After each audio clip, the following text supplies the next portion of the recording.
기도합니다. 아멘. 1998년에 상영된 영화 중에 피아니스트의 전설이라는 그런 영화가 있습니다. 이 영화는 2002년도에 우리 한국에서 개봉되었다가 18년이 지난 작년 2020년 1월 1일 날 다시 재개봉된 그런 영화입니다. 그 영화의 포스터를 잠깐 보여주시겠습니까? 이런 포스터가 있습니다. 한참 유럽에 사는 사람들이 이제 미국으로 이민을 떠나가던 그런 1900년대를 배경으로 하고 있습니다. 사람들이 실어 나르던 이민선 빅토리아호라는 이 큰 배가 있었습니다. 그곳에서 사람들이 다 내렸는데 한 승무원이 보니까 이 피아노 위에 한 레몬 상자가 있더라는 것입니다. 이 레몬 상자가 무엇인가 안에 들여다보니 한 아기가 그 속에 있는 것입니다. 승무원이 이 아이를 발견하고 이 아이를 발견한 시간이 1900년 1월 1일이었기에 이 아이를 어떤 이름을 지어줄까라는 생각을 하다가 너를 1900이라고 이름을 짓겠다라고 이름을 지어주게 됩니다. 그 이름을 지어준 사람이 바로 데니라는 사람입니다.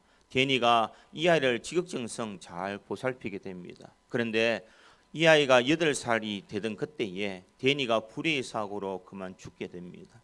이런 죽음을 맞이하였을 때 이 1900이라는 사람이 이 아이가 넋없이 피아노에 앉았다가 한 번도 배운 적이 없는데 갑자기 피아노 위에 건반에 손을 얹고 피아노를 치기 시작합니다. 사람들은 다 깜짝 놀랐습니다. 한 번도 피아노를 배워본 적도 없고 만져본 적 없는 이 아이가 어떻게 이렇게 기가 막힌 연주를 할 수 있을까? 이 소문이 퍼져가면서 사람들은 이 1900을 보기 위해서 이 빅토리아호에 오게 되는 그런 일들이 일어납니다. 많은 인기를 얻었고 많은 부를 얻게 됩니다. 그러던 중 그가 27살이 되던 그때에 한 여인을 만나게 됩니다. 운명적인 만남을 통하여서 그 여인과 살기를 원하고 그가 이 배를 버리고 이제는 이 배를 떠나가고자 그는 배를 내려가기 시작합니다. 중간쯤 내려가다가 갑자기 무슨 생각을 했는지 그는 뒤를 돌아보면서 다시 배 위로 올라갔습니다. 그리고 그 여인을 잊어버리고 그는 여전히 평상시처럼 피아노를 치면서 그 배에서 생활하고 있더라는 것입니다.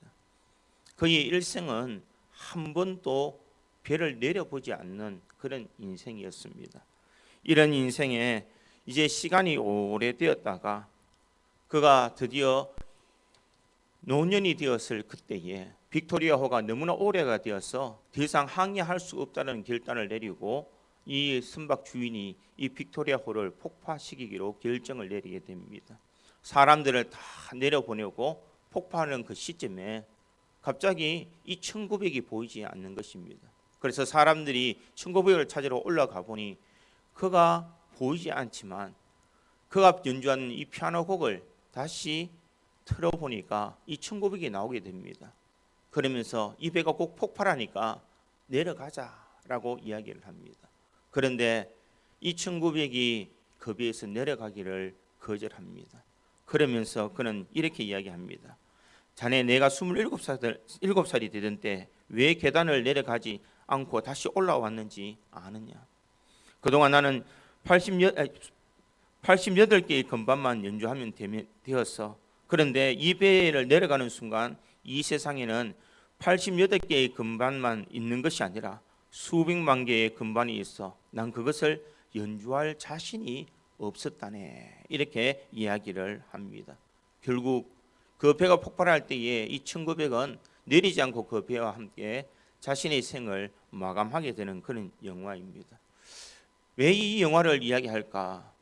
우리가 예수를 믿는다라고 말하지만 어떻게 보면 이 1900과 같은 인생을 살아가는 것이 우리 믿음의 성도의 삶이다라고 착각하는 경우가 있다라는 것입니다. 교회 안에서만 하나님을 잘 섬기고 교회 안에서만 내가 직분자로 살아가고 교회 안에서만 내 역할을 감당하지 세상 밖에 나가는 그 순간 우리가 그 직분을 감당하지 못하고 하나님의 자녀로 살아가지 못하는 사람들이 참 많이 있다라는 것입니다.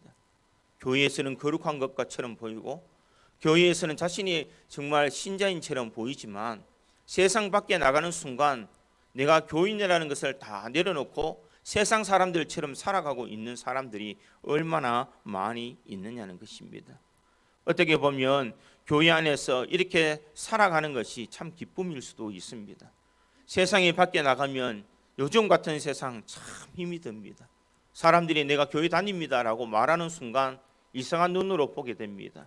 코로나를 전파하는 사람인 양 다 쳐다보게 됩니다. 그러기에 나는 교인입니다. 나는 직분자 집사입니다. 내가 권사입니다라고 말하기를 꺼려할 때가 참 많이 있습니다. 여러분, 그런 세상 속에 우리들이 살아간다면 우리는 정말 그 삶이 힘들 수도 있습니다. 그뿐만 아닙니다. 아이들은 학교에서 배우는 것이 바로 그들은 진화론을 배우게 되고 무신론을 배우게 됩니다. 그리고 요즘에는 동성연애가 판을 치는 그런 세상입니다. 어느 곳에 내어놓아도 정말 자녀들을 세상 밖으로 내놓기가 무서울 정도로 이 세상은 너무나 험난한 세상이 되고 말았더라는 것입니다. 그런데 이런 세상에 자녀들을 내보내지 않고 내가 평생 데리고 살면 얼마나 좋겠습니까? 그러나 언젠가 때가 되면 자녀들을 내보내야 됩니다. 그리고 그 자녀들은 이 험악한 세상에서 예수 믿는 사람으로서 성도로서 살아남아야 될 의무가 있다는 것입니다. 그런데 과연 자녀들을 믿고 세상에 보내었을 때에 그들을 믿고 그들이 신앙을 지키고 살아갈 수 있을까? 그렇지 못할 때가 많다라는 것입니다. 그러면 그 자녀들을 세상 속에 내어놓아도 믿음을 지키고 신앙의 길을 달려갈 수 있는 사람이 되기 위해서는 가정교육이 참 필요합니다. 가정에서 신앙 교육을 하고 믿음 생활을 지키도록 하며 이들이 세상에 나가더라도 그 세상에서 휩쓸리지 않고 믿음의 길을 달려갈 수 있도록 만들어 주어야 된다는 것입니다. 그러한 가정을 가리켜서 우리는 무슨 가정이라고 하느냐 하면 신앙의 가정이다 이렇게 말합니다. 신앙의 가정이 있는 사람은 세상 어느 곳에 내어놓아도 믿음을 지킬 수 있는 가정입니다. 자녀들이 세상 속에 살아가지만 세상에 휩쓸리지 않고 믿음을 지키며 거룩함을 잃지 않고 하나님을 따라 믿음의 길을 달려가는 사람, 그 사람들이 있는 곳이 바로 신앙인의 가정이라는 것을 잊지 마시기를 바랍니다. 오늘 성경에 보면 이와 비슷한 상황에서 믿음을 지킨 한 사람을 소개하고 있습니다. 그 사람이 누구냐? 바로 고넬료라는 사람입니다. 2절 상반절에 보면 그가 경건하여 온 집안과 더불어 하나님을 경외하며 이렇게 말하고 있습니다. 집안의 가장이 이 신앙을 지키고 살아갈 그때에 자기만 살아가는 것이 아니라 온 집안과 더불어 이렇게 이야기합니다. 거의 온 가정이 하나님을 경외하며 믿음의 삶을 살아가더라는 것입니다. 그런데 문제는 무엇이냐? 이 고넬료는 이방인의 백부장입니다. 자기가 섬기고 있는 나라에서는 다신교가 주를 이루고 있고 자신이 지금 해야 되는 일은 하나님을 믿는 믿음이 아니라 자신은 군사들에게 훈련을 시키며 이 경계의 근무를 써야 되는 그런 직분을 가진 그런 사람입니다. 그럼에도 불구하고 이 성경은 그가 경건하여 온 집안과 더불어 하나님을 경외하며 이 가정이 바로 하나님을 경외하는 신앙의 가정이었다라는 것을 알 수가 있습니다. 백부장이라는 것은 자신의 밑에 100명의 부하를 두고 있는 그런 군대 장관입니다.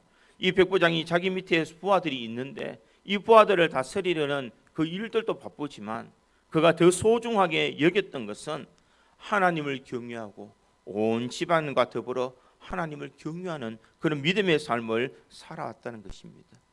문화도 틀리고 나라도 틀리고 종교도 틀리고 이런 가운데서도 이 고넬료는 그 어떤 것보다 하나님을 경외하는 믿음의 삶을 살아가더라는 것입니다. 우리 2절 말씀 우리 다 같이 한 번 더 읽겠습니다. 같이 읽겠습니다. 2절 말씀입니다.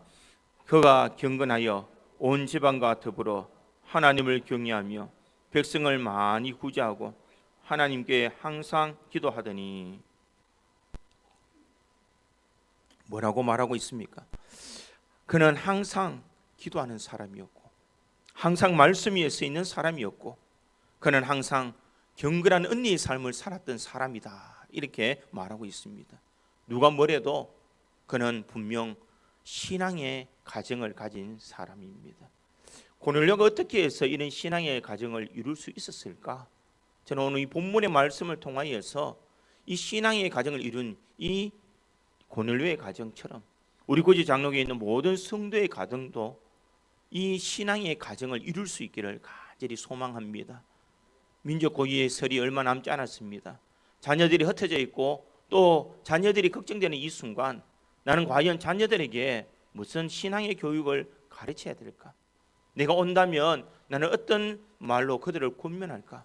우리가 이것을 생각해 봄으로써 우리 구지 장로교에 있는 모든 성도의 가정이 정말 신앙인의 가정으로서 아름답게 세워지는 은혜가 임하기를 주님의 이름으로 축원드립니다.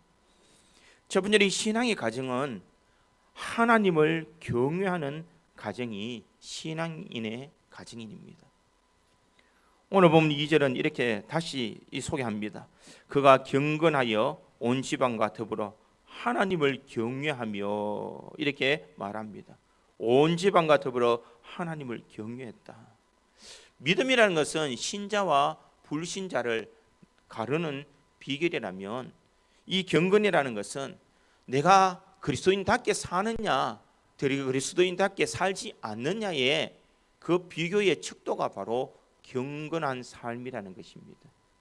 나는 하나님을 경외하며 살아가느냐 나는 하나님을 경외하지 않으며 살아가느냐 바로 이 갈림을 나타내는 그 말이 경건이라는 것입니다. 고넬료는 어떠한 삶을 살았는지 우리가 읽지는 않았지만 22절에도 이렇게 말합니다. 22절 상반절에 보니 그들이 대답하되 백부장 고넬료는 의인이요 하나님을 경외하는 사람이라 유대 온 족속이 칭찬하더니 이렇게 상반절에 말하고 있습니다. 고넬료를 가리켜서 의인이다 이렇게 이야기합니다. 하나님을 경외하는 자다라고 말하고 있습니다. 과연 우리 믿음의 성도들도 사람들에게 이런 평가를 받을 수 있느냐는 것입니다.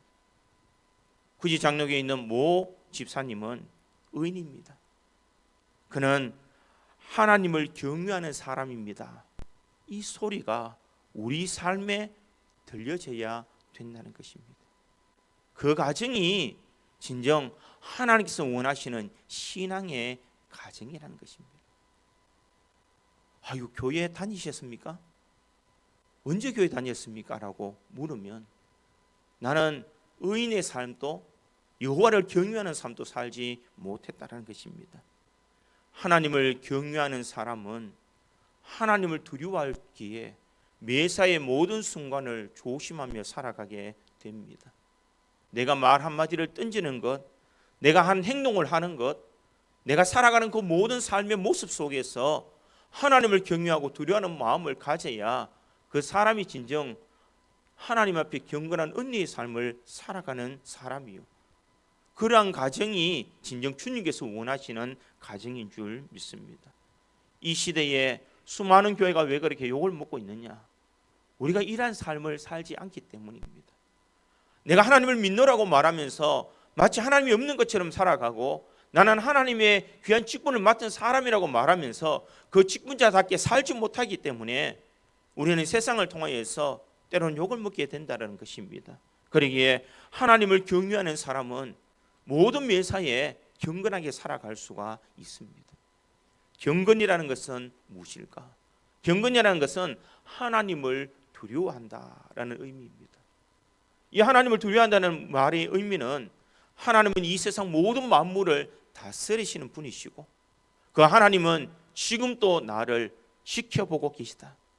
그러기에 내가 말하는 것, 내가 행동하는 것, 내가 생각하는 것조차도 하나님은 그것을 다 알고 계시다라는 것을 우리가 알 때에 우리는 경건한 삶을 살아갈 수가 있습니다. 화를 내고 싶어도 하나님이 옆에서 지켜보고 계시다는 것을 인식하면 우리는 그 입술을 달리할 수가 있습니다. 욕을 하고 싶어도 하나님께서 지금 나의 하는 모든 것을 보고 계시다는 것을 알면 우리는 경건하게 살아갈 수가 있다는 것입니다. 중요한 것은 무엇이냐? 여기 계신 우리 모든 성도들이 경건한 삶을 살아가서 가정에 갈 때에 자녀들이 그것을 바라보고 있다는 것입니다. 아버지는 힘들어도 믿음 생활 잘 하셨다. 기도의 삶을 살아셨다. 어렵고 괴로울 때마다 주님 앞에 찬양하며 주님 앞에 무릎 꿇는 우리 부모님이셨다. 바로 이와 같은 본을 보일 수 있는 가정이 신앙인의 가정이요, 여호와를 경외하는 가정인 줄 믿습니다. 무슨 일이 있으면 소리 지르고, 무슨 일이 있으면 원망하고 불평하고 다른 사람을 헐뜯는 그런 부모 밑에서는 올바른 자녀가 일어날 수 없고 그 가정을 신앙인의 가정이다라고 말할 수가 없는 것입니다. 힘들어도 마음을 추스리고 하나님이 지금 보고 계시고 있다. 하나님이 나의 모든 삶을 바라보고 있다.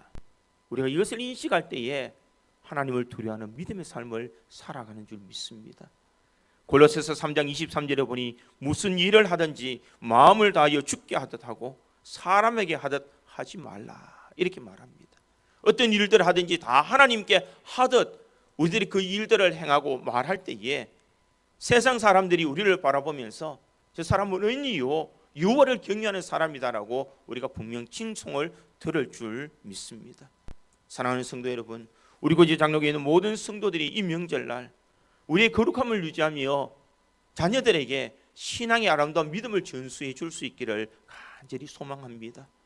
여호와를 두려워하는 마음, 여호와를 경외하는 그런 신앙을 심어줄 때에 이들이 세상에 나가서 세상에 어떤 환난과 풍파가 오더라도 능히 이겨나갈 수 있는 줄 믿습니다. 오늘 본문에 나오는 이 고넬료, 그는 환경적으로 보면 하나님을 경외할 수 없는 그런 환경입니다.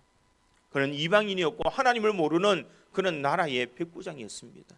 군인이라는 것은 그 삶이 명령에 의해서 움직이기 때문에 그 신앙을 지키기란 쉽지 않다라는 것입니다.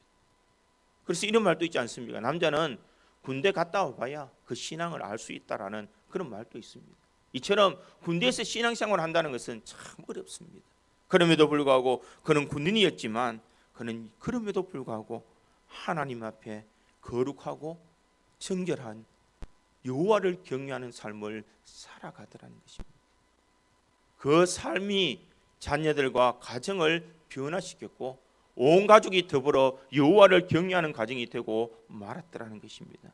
사랑하는 성도 여러분, 우리 구지 장로교에 있는 모든 성도들이 이와 같은 삶을 누릴 수 있기를 간절히 소망합니다. 여호와를 경외하는 마음이 우리 자신부터 먼저 실천되어질 때에 자녀들이 우리의 삶을 바라보며 하나님을 두려워하며 여호와를 경외하며 믿음의 길을 달려갈 때에 우리의 가정이 신앙인의 가정이 될 수 있다는 것을 기억하고 우리 구지 장로교에 있는 모든 성도들이 여호와를 경외함으로 아름다운 신앙인의 가정을 세울 수 있는 저와 여러분이 되기를 간절히 소망합니다.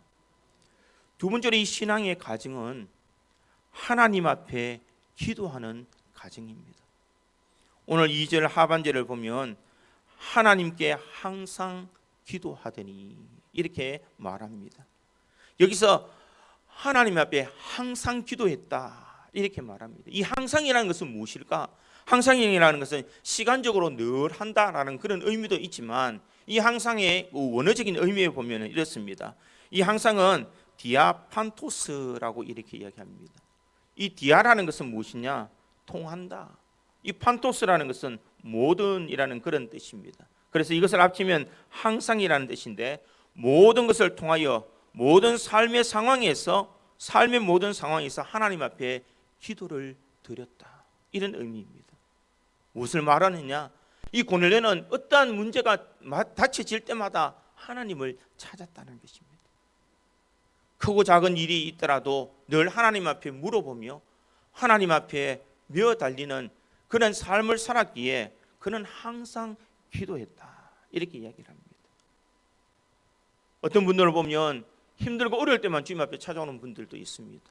급할 때만 주님을 찾을 때도 있습니다. 그러나 고넬료는 매 순간순간마다 하나님을 찾았다는 것입니다.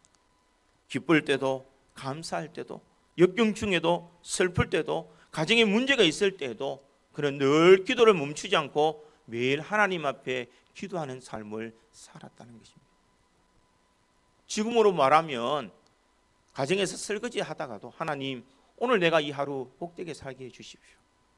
차를 타러 가더라도 핸들을 잡고 하나님 오늘 또 내가 일하러 갑니다. 주님께서 함께 해주십시오.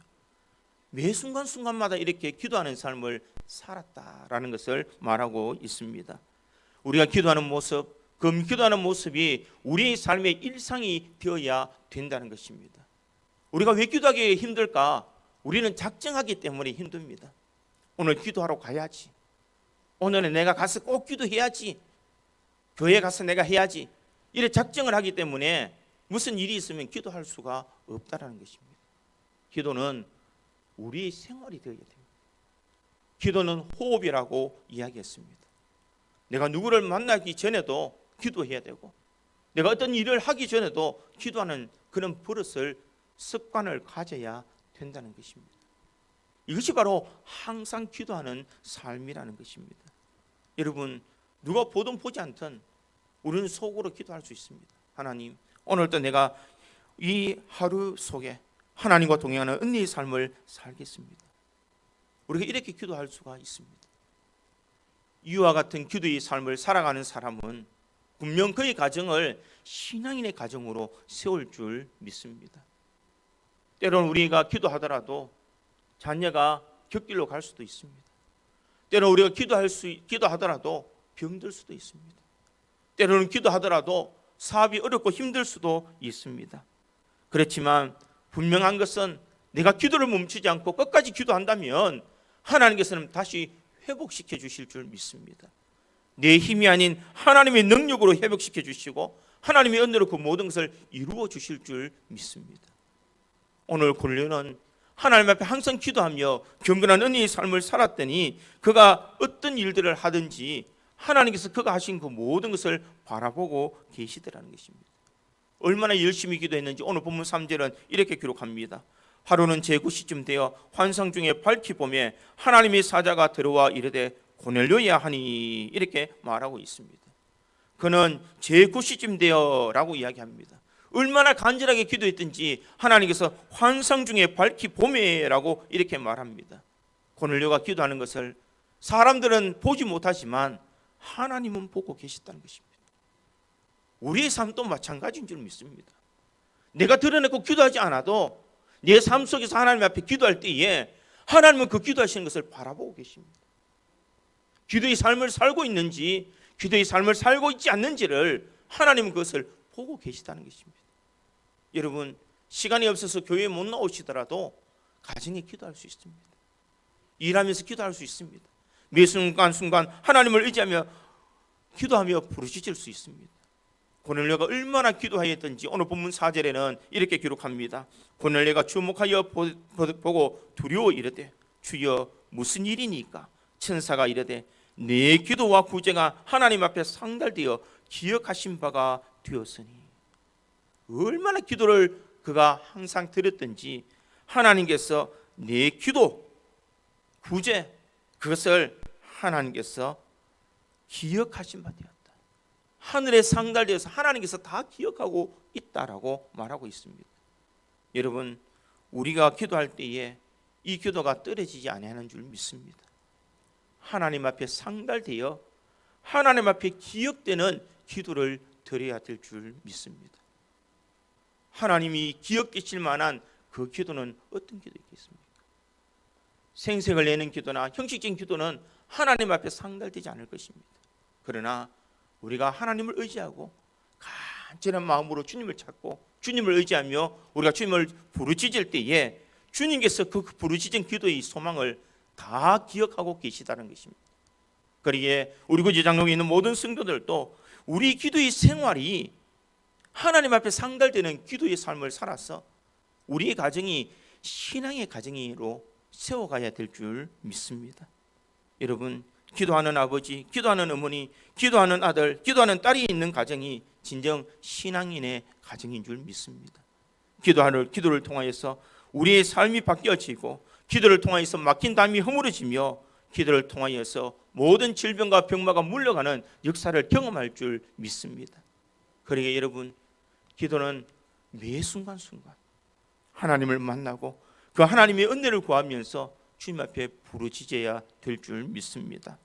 철학자 세네카는 이렇게 말합니다. 그림의 떡은 떡이 아니요 붙지 않는 불은 불이 아니며 간절하지 않는 기도는 기도가 아니다. 하나님 앞에 기억되는 기도는 간절히 하나님을 찾는 것입니다. 시편 기자도 시편 116편 2절에 이렇게 고백합니다. 그의 귀를 내게 기울이셨으므로 내가 평생에 기도하리로다. 내 평생에 하나님 앞에 기도하겠다라고 말하고 있습니다. 사무엘은 사무엘상 12장 23절에 나는 너희를 위하여 기도하기를 쉬는 죄를 여호와 앞에 결단코 범하지 아니하고 선하고 의로우신 그 길을 너희에게 가르칠 것인지라 이렇게 말하고 있습니다. 기도하지 않는 것이 죄다라고 말하고 있습니다. 그러기에 우리 믿음의 성도들, 우리가 아름다운 가정을 세우기 위해서는 기도를 멈춰서는 안 될 것입니다. 매 순간 하나님과 교제하며 하나님 앞에 기도하며 하나님을 찾으며 주님을 만날 때에 하나님이 주시는 은혜가 있고 하나님이 주시는 기적이 있고 하나님이 주시는 응답이 있는 줄 믿습니다. 루터는 이렇게 고백합니다. 만약 내가 매일 새벽 2시간을 기도로 보내지 않았다면 그 나라의 승리는 마귀에게 돌아갈 것이다. 나는 너무나 할 일이 많기 때문에 매일 3시간을 기도로 보내지 않는다면 결코 이 일을 지탱해 나갈 수가 없다. 이렇게 고백했다는 것입니다. 내가 새벽에 2시간을 기도하지 않으면 내가 사탄에게 졌다라고 이야기했다는 것입니다. 사랑하는 성도 여러분, 우리의 삶의 생활의 중심이 기도의 삶의 중심이 되기를 간절히 소망합니다. 고넬료가 항상 하나님 앞에 기도한 것처럼 매 순간순간 어떤 일이 있든지 주님을 만나고 주님을 의지함으로써 주님께서 주시는 그 은혜를 경험한 것처럼 우리 고지장로교에 있는 모든 성도들도 기도를 멈추지 말고 우리가 매 순간 하나님을 만나며 하나님을 의지하고 주님에게 부르짖음으로 진정 주님의 그 역사를 체험할 수 있기를 간절히 소망합니다. 기도하는 가정은 신앙인의 가정이요, 기도하는 가정은 예수님이 함께하는 가정인 줄 믿습니다. 우리 고지장로교에 있는 모든 성도들의 가정이 이 기도를 통하여서 아름다운 기도의 가정을 세워서 신앙인의 가정으로 우뚝 설 수 있는 저와 여러분이 되기를 주님의 이름으로 축원드립니다. 마지막 세 번째로 이 신앙의 가정은 이웃에게 사랑을 실천하는 가정이 신앙인의 가정입니다. 오늘 2절 중반절에 보니 백성을 많이 구제하고 이렇게 이야기합니다. 백성을 많이 구제하였다라고 기록합니다. 22절에도 보면 그들은 선행과 사랑으로 고넬료는 의인이다라고 그렇게 말하고 있습니다. 그뿐만 아니라 4절에도 고넬료가 주목하여 보고 두려워하여 이르되 주여 무슨 일이니까 천사가 이르되 내 기도와 구제가 하나님 앞에 상달되어 기억하신 바가 되었으니 이렇게 말합니다. 구제, 이 구제를 하나님께서 기억하고 계시더라는 것입니다. 그가 얼마나 하나님을 사랑하고 얼마나 많은 선한 일들을 행하고 구제하였던지 하나님께서 그것을 다 기억하고 계시다라고 말하고 있습니다. 어떻게 보면은 군인들이 받는 월급은 박봉일 수가 있습니다. 그가 가진 돈은 여러 곳에 써야 될 수도 있습니다. 그럼에도 불구하고 자기의 가족들을 위해서 자신을 위해서 쓰지 아니하고 가난한 이 유대인들을 위해서 이방의 나라 사람들을 위해서 그는 구제하였다 이렇게 말하고 있습니다. 그가 얼마나 많이 구제했느냐. 여기에서 구제라는 그 말은 여기서 많이라는 것은 바로 폴라스라는 그런 말인데 특출하다라는 그런 의미입니다. 그는 남들보다 더 특출하게 사람들을 사랑했고 특출하게 더 많이 구제했다 이렇게 말하고 있습니다. 자기 나라 백성도 아닌데도 불구하고 그는 특출하게 그들을 도와주었다는 것입니다. 무엇을 말하느냐? 예수 믿는 사람은 말로만 예수 믿는 것이 아니라는 것입니다. 삶으로 예수 믿는 믿음의 열매가 드러나야 된다는 것입니다. 사람들에게 도움을 줄 수 있는 삶의 열매가 있어야 그 사람이 믿음의 삶을 살아가는 삶이다라고 말할 수가 있습니다. 참 저 사람은 예수 믿더니 변했네. 참 저 사람은 예수 믿고 저렇게 많은 사람을 도와주네. 다른 사람을 통하여서 그 입술에서 이런 소리가 들릴 때에 진정 우리가 예수 믿는 사람으로서 표정이 나타날 수가 있다는 것입니다. 신앙의 가정은 어떤 가정인가? 저 가정은 남을 위해서 희생하는 가정이고 저 가정은 정말 남을 위해서 헌신하는 가정이다라는 것을 드러낼 수 있는 그런 가정이 되어야 된다는 것입니다. 사람들은 조그마한 일을 하고도 생색내기를 얼마나 좋아합니까? 사람들이 알아주지 않는다고 우리는 얼마나 마음의 상처를 많이 가지고 있습니까? 주님께서 원하시는 것은 사람이 보든 보지 않든 하나님이 알고 계시고 하나님이 기억하신 바가 됨으로써 우리가 헌신하고 이웃을 도와주며 사랑하며 구제하는 그런 마음이 있어야 되는 줄 믿습니다.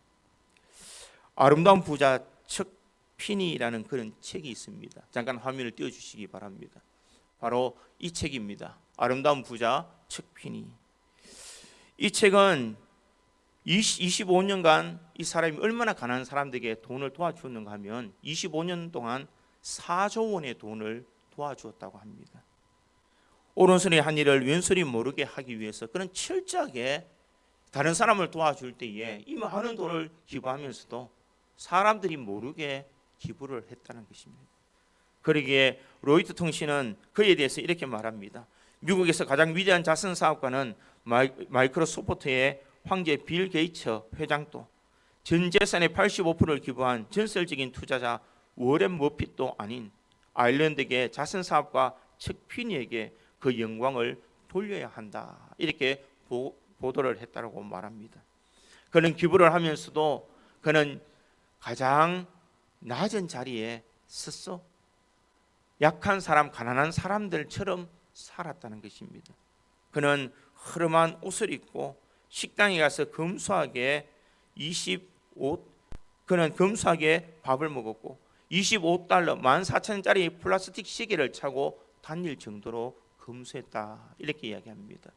그는 이렇게 검소하면서 수많은 사람들에게 나눔의 믿음을 주었다는 것입니다. 다른 사람들이 모르게 약하고 소외되고 힘든 사람들에게 그들이 있는 재산을 4조 원이나 나누어 주었다는 것입니다. 사랑하는 성도 여러분, 구제라는 것은 다른 사람들에게 드러내기 위해서 하는 것은 아닌 것입니다. 주님이 아시고 주님이 기억하신 바 되실 줄 믿습니다. 내가 예수 믿는 사람이고 우리의 가정이 신앙인의 가정이라면 힘들고 어려운 가정을 돌볼 수 있는 넉넉한 마음이 있는 가정, 그런 삶의 실천적인 사랑이 있는 가정이 진정 신앙의 가정인 줄 믿습니다. 사랑하는 성도 여러분, 주님 또 마태복음 5장 42절에 이렇게 말씀합니다. 내게 구하는 자에게 주며 내게 꾸고자 하는 자에게 거절하지 말라. 이렇게 말씀합니다. 누가복음 12장 33절에도 보니 너희 소유를 팔아 구제하여 낡아지지 아니하는 배낭을 만들라. 곧 하늘에 둔 바 다함이 없는 보물이니 거기는 도둑도 가까이 하는 일이 없고 좀도 먹는 일이 없느니라. 이렇게 말하고 있습니다.